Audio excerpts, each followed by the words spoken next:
Bienvenidos a esta nueva exploración. Hoy tenemos sobre la mesa un tema que se mueve casi en silencio, pero que está cambiando las reglas del juego en algo que nos toca a todos, la educación. Así es. Y no hablamos de poner más computadoras en las aulas, sino de algo mucho más de fondo, el uso de datos para transformar cómo aprendemos. Y para guiarnos tenemos un documento muy interesante llamado Transformando el aprendizaje en la era digital. Su idea central es potente. Dice que los datos ya no son un simple registro, sino un recurso educativo invaluable. Invaluable, exacto. Así que hoy vamos a meternos de lleno en este texto, a desglosarlo para entender qué significa realmente esta revolución. Claro. Y creo que lo importante es entender el por qué. Como el mismo documento deja claro, la meta no es la tecnología por la tecnología. Claro, no es el aparato. ¿No? Es lo que se puede hacer con la información que se genera. O sea, el objetivo es una educación más personal, más efectiva y sobre todo que nos prepare mejor para el mundo de hoy. Ok, y para entenderlo, el texto lo divide en 4 pilares, 4 grandes ideas que vamos a explorar. Perfecto. Pues empecemos por el principio, por la persona, por el estudiante. La primera idea es el aprendizaje personalizado. El texto parte de algo que, todos sabemos. Cada quien aprende a su ritmo. Unos somos más visuales, otros necesitamos hacer las cosas 1000 veces. La pregunta del millón es, ¿cómo se usan los datos para crear una educación que se sienta como un traje a la medida? Bueno, aquí es donde la cosa se pone interesante. El mecanismo que describe el documento va más allá de un simple examen. Piensa en las plataformas de aprendizaje en línea o los sistemas que usan las escuelas, los famosos LMS. Sí, claro. Estas herramientas registran interacciones constantemente, no solo si tu respuesta fue correcta o incorrecta, Ah, ok. sino cuánto tiempo te tomó responder, qué videos de ayuda viste antes o si tuviste que intentar un problema, 3 veces. O sé que el detalle es la clave. No es solo la foto final, sino toda la película de cómo llegaste a esa respuesta. Precisamente. Ahí está el valor que el texto resalta. El dato más importante no es que un estudiante falló una resta, es descubrir por qué falló. El sistema puede detectar un patrón. Mira, cada vez que tiene que pedir prestado al número de al lado, se equivoca. ¡Wow! Esa es una microhabilidad que un examen de papel jamás detectaría. Y con esa información, la plataforma puede ofrecerle, justo en ese momento, un video de 2 minutos o 3 ejercicios. Enfocado solo en eso. Exacto. Enfocados exclusivamente en ese problema. Es como una cirugía de precisión para el aprendizaje. Eso cambia todo. Recuerdo haber sufrido con trigonometría en la escuela. Y sentía que el profesor avanzaba y yo me quedaba atrás en un concepto muy específico. Claro. Tener algo que te diga, espera, el problema está justo aquí. Habría sido increíble. Pero entonces me surge una duda. ¿Qué pasa con el rol del maestro? ¿Esto no lo convierte en un simple supervisor de una máquina? Es una pregunta fundamental. Y el documento la aborda de frente. La visión no es reemplazar al educador, es potenciarlo, liberarlo. ¿Liberarlo de qué? De la repetición. En lugar de que un maestro dé la misma explicación genérica a 30 estudiantes, sabiendo que para 10 es muy básica, para 10 es perfecta, y para los otros 10 es demasiado avanzada. Claro, la explicación talla única. Justo, la tecnología se encarga de esa nivelación, y eso libera el tiempo del maestro para hacer lo que ninguna máquina puede. ¿Cómo? Sentarse con el estudiante que está frustrado, organizar un debate, inspirar curiosidad, conectar el tema con la vida real. Lo convierte en un mentor, no en un repetidor de información. Entiendo. Pasa de ser un conferencista a un entrenador personal. Vale, esto a nivel individual es potentísimo. Pero ahora pienso en un director de escuela con 1000 de estos tutores digitales funcionando. Eso debe generar una cantidad de información abrumadora. El documento habla de qué pasa si hacemos zoom hacia afuera y miramos todo el sistema. Totalmente. Y ese es el segundo gran eje, la toma de decisiones informadas. Toda esa información individual, cuando la agrupas y la vuelves anónima, se convierte en una especie de radiografía de todo el sistema educativo. Una radiografía. Sí. Ya no tienes que basarte en anécdotas o en la intuición para tomar decisiones. A ver, da un ejemplo práctico. ¿Cómo se vería eso? Imagina que un ministerio de educación quiere mejorar la comprensión lectora. Antes, ¿qué hacían? Lanzaban un programa a nivel nacional, invertían millones y a cruzar los dedos. Y a esperar años para ver si funcionó. Exacto. El enfoque que describe el texto es distinto. Podrías implementar dos metodologías diferentes, la A y la B, en dos regiones parecidas.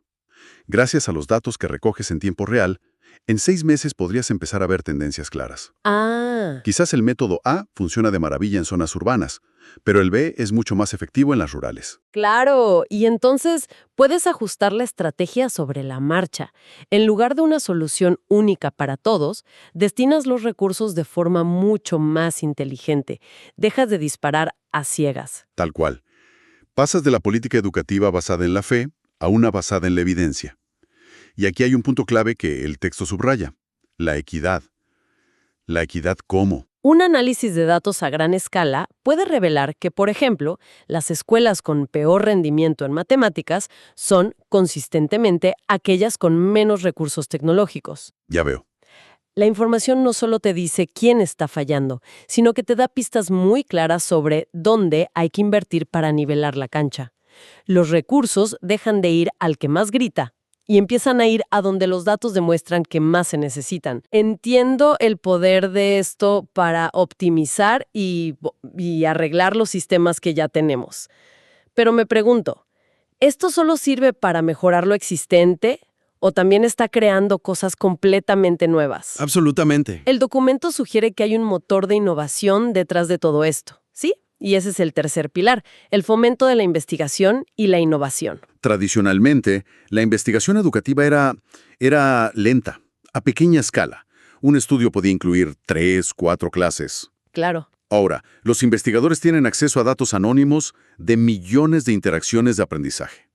Es como pasar de observar las estrellas con unos binoculares a tener el telescopio Hubble. Vaya analogía. Y con ese telescopio, ¿qué nuevas preguntas se pueden responder? Preguntas que antes eran casi filosóficas. Por ejemplo, ¿de verdad aprendemos mejor a primera hora de la mañana? Los datos de millones de estudiantes podrían darnos una respuesta. ¿O cuál es la secuencia perfecta para enseñar un idioma? ¿Empezar con gramática o con inmersión? Ahora podemos ver qué funciona mejor para distintos tipos de personas, a una escala masiva. ¿Y esa investigación, cómo se conecta con la creación de nueva tecnología? Es una conexión directa. Piénsalo así. No puedes entrenar a una inteligencia artificial para que sea un buen tutor de física si no la alimentas con millones de ejemplos de cómo los humanos aprenden física. Necesita los datos. Claro, necesita ver dónde se atascan, qué explicaciones funcionan mejor. Todos estos datos son el campo de entrenamiento para las nuevas herramientas. El texto menciona la realidad virtual, por ejemplo. Ok, si los datos muestran que los estudiantes de medicina siempre tienen problemas para visualizar una cirugía de corazón en 3D a partir de un libro, bueno, pues alguien desarrolla una simulación en VR que ataca justo esa debilidad. La innovación ya no nace de una idea en un garaje, sino de una necesidad detectada en los datos. Precisamente. Los MOOCs, los cursos masivos en línea y todas estas apps que se adaptan a ti son hijos directos de esta era. Ok, entonces tenemos un aprendizaje a la medida del estudiante, sistemas educativos que se gestionan de forma más inteligente y un motor de innovación que crea nuevas herramientas. La pregunta final es, ¿para qué? ¿Qué tipo de personas sale de este sistema renovado? El cuarto pilar parece conectar todo esto con el mundo real. Correcto. El objetivo final, según el texto, es la preparación para el futuro. Y la habilidad central que se busca desarrollar es la alfabetización de datos, o data literacy, como se le dice. Alfabetización de datos. Que no es otra cosa que la capacidad de entender, analizar y comunicarse usando información.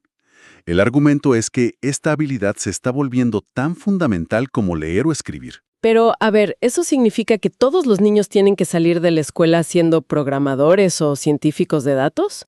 Suena un poco exagerado. No, para nada.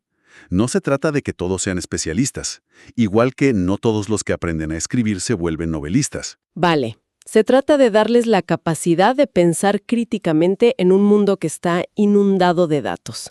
Es enseñarles a mirar un gráfico en una noticia y, en lugar de aceptarlo sin más, preguntarse: ¿de dónde viene esta información? ¿Qué me están tratando de decir? Exacto. ¿Qué escala usan? ¿Qué historia me cuentan? ¿Y qué están dejando fuera? Es más una forma de pensar, una herramienta para la ciudadanía, digamos. Exactamente. Y es preparar a la gente para carreras en casi cualquier campo. Un profesional de marketing necesita analizar datos, un médico necesita interpretar estudios clínicos, un gerente necesita entender reportes de rendimiento. Está en todas partes. Al integrar el manejo de datos desde la primaria, se cultiva esa mentalidad. No es solo usar un software, es aprender a hacer preguntas, buscar evidencia y presentar conclusiones de forma clara. Se les prepara para un mundo donde las opiniones valen, pero los datos pesan. Muy bien. Si hacemos un recuento, el panorama que pinta este documento es bastante claro. Vemos cómo los datos están reconfigurando la educación desde 4 frentes. Por un lado, un aprendizaje que se siente personal, casi artesanal. Por otro, una gestión de políticas educativas que funciona con la precisión de un cirujano. Sí. Luego, una ola de innovación que crea herramientas que antes parecían de ciencia ficción. Y finalmente, el desarrollo de una habilidad clave para el siglo XXI. La gran conclusión es que el dato dejó de ser el humo que salía del motor de la educación. Ahora es el combustible. Esa es una gran analogía. Y para que ese combustible realmente mueva el motor, el texto termina con una reflexión importante. No basta con comprar la tecnología. Claro. Se necesita un cambio de mentalidad, un cambio cultural. Es crucial que todos, maestros, estudiantes, directivos, políticos, entiendan y acepten que la información usada de forma correcta y ética es una aliada. Una aliada para todos. Sí, para potenciar el aprendizaje y la igualdad de oportunidades. Sin esa aceptación, las mejores herramientas acaban acumulando polvo en un rincón. Exacto. Y todo esto, que suena increíblemente prometedor, me deja con una última reflexión. Hemos hablado del enorme potencial de usar datos para un futuro educativo más personalizado. Pero esto inevitablemente abre una pregunta gigantesca. Si vamos a mapear cada paso, cada duda y cada acierto en el viaje de aprendizaje de una persona, desde que es un niño hasta que es un adulto, ¿quién es el dueño de ese mapa? Es la gran pregunta. ¿Cómo garantizamos que se use para ayudar y no para etiquetar?